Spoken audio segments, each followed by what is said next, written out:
Welcome to ISL Enabled Virtual Lab of CSIR.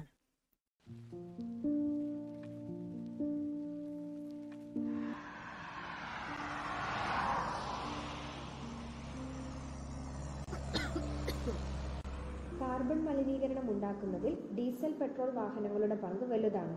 CSIR national chemical laboratory DMEയും LPGയും എണ്ണയും ചേർത്തുണ്ടാക്കുന്ന ഇന്ധനം carbon ഫുട് print കുറയ്ക്കാൻ സഹായിക്കുന്നു. Methanol economy programme ഇന്ത്യയുടെ ഇന്ധന ഇറക്കുമതി കുറയ്ക്കുക, കൽക്കരി കരുതൽ ശേഖരവും മുനിസിപ്പൽ മാലിന്യങ്ങളും ഉപയോഗിച്ച് മെഥനോൾ ഉണ്ടാക്കുക എന്നീ ലക്ഷ്യത്തോടെ ഉള്ളതാണ്. 20% DMEയും LPGയും എണ്ണയും ചേർത്ത് ഇന്ധനം ഉണ്ടാക്കുന്നത് ഓരോ സിലിണ്ടറിനും 50 മുതൽ 100 രൂപ വരെ ലാഭിക്കുവാൻ ഉപഭോക്താവിനെ സഹായിക്കുന്നു. പേറ്റന്റുള്ള റിയാക്ടറും കാറ്റലിസ്റ്റുമുള്ള ഇന്ത്യയിലെ ആദ്യത്തെ പൈലറ്റ് പ്ലാന്റാണ് CSIR NCL സ്ഥാപിച്ചത്. NCL വികസിപ്പിച്ചെടുത്തിട്ടുള്ള ഇന്ധനം ഉപയോഗിച്ചുള്ള ഗ്യാസ് സ്റ്റൗ പേറ്റന്റ് ചെയ്യപ്പെടുകയും 2020 ഒക്ടോബർ 21 അതിഥി ഊർജ്ജസഞ്ച് എന്ന പേരിൽ science and technology minister Harshvardhan ഉദ്ഘാടനം ചെയ്തു. എന്താണ് മെഥനോൾ? കൽക്കരി, ജൈവവസ്തുക്കൾ, താപവൈദ്യുതി നിലയത്തിൽ നിന്നുള്ള കാർബൺ ഡയോക്സൈഡ്, പ്രകൃതിവാതകം എന്നിവയിൽ നിന്ന് ഉൽപ്പാദിപ്പിക്കുന്ന കുറഞ്ഞ കാർബൺ ഘടകമുള്ള ഹൈഡ്രജൻ അടങ്ങിയിട്ടുള്ള ഇന്ധനമാണ് മെഥനോൾ. ഈ രാസപ്രക്രിയയിൽ 2 മെഥനോൾ തന്മാത്രകൾ നിർജ്ജലീകരണം ചെയ്ത DMEയുടെ ഒരു തന്മാത്ര ഉണ്ടാകുന്നു.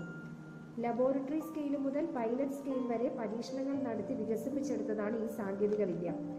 പരമാവധി കൺവേർഷനും സെലക്ടിവിറ്റിയും കൈവരിക്കുന്നതിനോടൊപ്പം തന്നെ ജലതന്മാത്രകളെ ഒരേ സമയം നീക്കം ചെയ്യുവാൻ കഴിയുന്ന തരത്തിൽ സാങ്കേതിക വിദ്യയെ പരിഷ്കരിക്കുന്നതിൽ NCLന്റെ പരിശ്രമങ്ങൾ വിജയിച്ചു. പേറ്റന്റ് ലഭിച്ച ഈ സാങ്കേതിക വിദ്യയോടൊപ്പം തന്നെ ജലസഹിഷ്ണുത ഉള്ളതും പ്രതികൂല സാഹചര്യങ്ങളെ തരണം ചെയ്യുവാൻ കഴിയുന്നതുമായ കാറ്റലിസ്റ്റും NCL വികസിപ്പിച്ചിട്ടുണ്ട്. പരിസ്ഥിതിയിലും സമ്പദ് വ്യവസ്ഥയിലുമുള്ള DMEയുടെ സ്വാധീനം: സമ്പദ് വ്യവസ്ഥയെ ഉത്തേജിപ്പിക്കുക, കാർബൺ ഫുട് പ്രിന്റ് കുറയ്ക്കാൻ സഹായിക്കുക, ആത്മനിർഭർ ഭാരതിലേക്കുള്ള ഒരു ചുവടുവെപ്പ്, വിദേശ നാണ്യത്തിൽ കുറവ്, രാജ്യത്ത് വലിയൊരു തൊഴിലവസരം സൃഷ്ടിക്കുക, സുസ്ഥിരവും ഹരിതവുമായ ഒരു പരിസ്ഥിതി, പ്രധാനമന്ത്രി ഉജ്ജ്വൽ യോജനയിൽ സഹായിക്കുക, ഓരോ ഇന്ത്യൻ പൗരനും ശുദ്ധവും മതിയായതുമായ ഇന്ധനം, റെയിൽവേക്കായി ഡീസൽ അധിഷ്ഠിത എഞ്ചിനിൽ നിന്നും DME അധിഷ്ഠിത എഞ്ചിനിലേക്കുള്ള ഒരു മാറ്റം.